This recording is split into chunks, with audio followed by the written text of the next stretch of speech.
नमस्कार, मेरा नाम है डॉक्टर पुरु धवन और आज इस वीडियो में हम बात करने वाले हैं मशीन्स के बारे में। क्योंकि अक्सर जब भी कोई पैरालिसिस का पेशेंट होता है, फिजियोथेरेपी करवाने जा रहा होता है, तो फिजियोथेरेपिस्ट क्या करता है, थोड़ी सी बहुत एक्सरसाइज करवाई और उसके बाद आधा घंटा पौना घंटा पेशेंट को मसल स्टिमुलेटर या टेंस मशीन लगा के छोड़ देता है। ये मसल स्टिमुलेटर क्या करता है या फिर ये टेंस मशीन क्या करती है, पेशेंट को कोई आइडिया नहीं होता। क्या उसके लिए वो फ़ायदेमंद है या नहीं है, उसे कोई आइडिया नहीं होता, बट वो फैंसी लग रहा होता है। पेशेंट को लगता है कि मैं मसल स्टिमुलेटर लगाऊंगा, मेरे पास दोबारा से ताकत आ जाएगी, मैं दोबारा से चलना शुरू कर दूंगा, बट ऐसा होता नहीं है।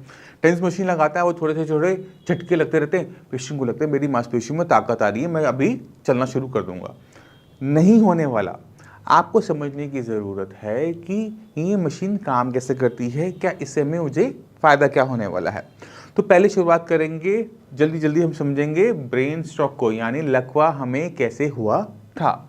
लकवा आपका हाथ पैर ना चलना ज़रूर है, बट उसकी दिक्कत आपके हाथ पैर नहीं होते, दिक्कत आपके ब्रेन के अंदर होती है। ब्रेन के अंदर क्लॉट आया था, नस फटी थी, जिसकी वजह से ब्रेन का वो हिस्सा जो आपके हाथ पैर को चलाता था अब वो काम नहीं कर पा रहा। मगर हम क्या कर रहे हैं, हम हाथ पैर को झटके दे रहे हैं, करंट दे रहे हैं कि वो चल जाए। इससे हमारी मसल्स में पावर ज़रूर हो सकता है, मसल स्ट्रांग ज़रूर हो सकती है, बट ब्रेन की मसल्स को चलाने की ताकत नहीं आती। इसी वजह से मसल स्टिमुलेटर या टेंस मशीन ब्रेन स्ट्रोक के पेशेंट्स को एडवाइस नहीं होता। आपको समझने की ज़रूरत है कि आपने अपने ब्रेन पे काम करना है, ना कि अपनी मसल्स पे। मसल्स ठीक हैं, आपका हाथ ठीक है, ना हड्डी टूटी है, ना मांस फटा है, ना कोई खरोच आई है, कुछ नहीं हुआ उसको। तो जब तक आपका ध्यान हाथ पैर के ऊपर है, आपको आराम नहीं मिलेगा। थोड़ा सा ऊपर की तरफ आओ, अपने ब्रेन में जाओ और ब्रेन के अंदर झांकने की कोशिश करो कि हुआ क्या था। ब्रेन के जिस हिस्से को नुकसान हुआ था वो उस हाथ को चला रहा था ना, तो इसकी भरपाई करो, हाथ अपने आप चल जाएगा। तो हमने क्या करना है, हमने अपने ब्रेन को समझना है। जिस दिन हम अपने ब्रेन को समझ जाएंगे, ब्रेन किस तरह से अपने अंदर सुधार लेकर आता है, तो हमारा जो पैरालिसिस है, ब्रेन स्ट्रोक है, वो बहुत तेज़ी से ठीक होना शुरू हो जाएगा। मैं आपको ये समझाता हूँ एक छोटे से एग्जाम्पल से। जब आपके शरीर में कहीं पर भी स्किन पे कट लग जाता है तो वो अपने आप भर जाता है, राइट। हो सकता है कि वहाँ पे निशान रह जाए, हो सकता है वहाँ पे थोड़ा मोटा मोटा सा रह जाए, बट वो भर जाता है अपने आप। इसी तरह से जब ब्रेन के अंदर क्लॉट आया था या नस फटी थी, तो ब्रेन के अंदर भी नुकसान हुआ। तो हो सकता है कि ब्रेन के अंदर भी कोई मैकेनिज्म हो जिससे वो जख्म भर जाए, होता है। इसी वजह से जब आपको पैरालिसिस हुआ था वो दिन याद करो।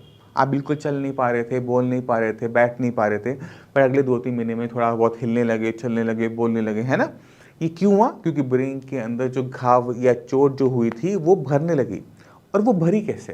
क्योंकि स्किन के जो सेल्स होते हैं, कई और चमड़े के सेल्स होते हैं, वो 1 के 2 हो जाते हैं, 2 के 4 होते हैं, और वो स्किन को बड़ा करते हैं और वो आपस में चिपक जाते हैं। बट ऐसा ब्रेन के अंदर नहीं होता। ब्रेन के अंदर जो न्यूरॉन सेल्स होते हैं वो अपनी संख्या को नहीं बढ़ा सकते, यानी एक सेल दूसरे सेल को पैदा नहीं कर सकता। तो ये एक दिक्कत होती है हमारे नर्वस सिस्टम के अंदर। मगर हम क्या देखते हैं कि फिर भी हमारे ब्रेन के अंदर सुधार हुआ था, वो हुआ था न्यूरोप्लास्टिसिटी से। आपकी स्क्रीन पर देखो, यहाँ पर जो 2 सेल्स हैं वो धीरे धीरे बड़े हो रहे हैं, फिर उनके जो इंटरडेंड्राइट कनेक्शंस हैं वो आपस में हाथ मिला रहे हैं। अब ब्रेन के अंदर ये एक सेल कितने और सेलों से कनेक्शन बनाएगा, उस पर डिपेंड करता है कि हमारा ब्रेन कितना डेवलप होगा।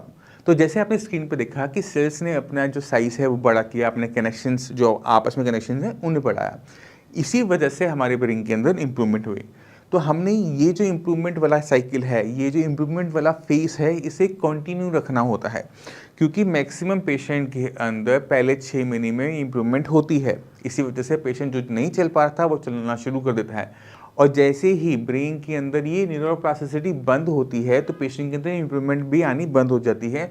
उसके बाद वही मेडिसिन जो हम पहले खा रहे थे जिससे हमें आराम आ रहा था, वही एक्सरसाइज, वही फिजियोथेरेपी जो हम करवा रहे थे जिससे हमें आराम आ रहा था, वो आराम आना बंद हो जाता है। और ये ऐसा टाइम आना शुरू हो जाता है जहाँ पर पेशेंट डीमोटिवेट होना शुरू हो जाता है।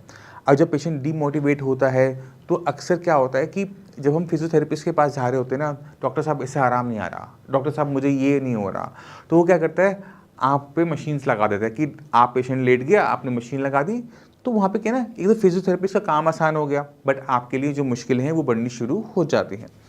तो आप इस मशीन को नेट पे खुद सर्च करो, इनका काम समझो और इनका फ़ायदा पैरालिसिस पेशेंट में समझो, उसके बाद इन्हें यूज़ करो। मेरी तरफ से इनका कोई रोल नहीं होता शुरुआती दौर पे, जब तक आपकी मसल्स ठीक हैं।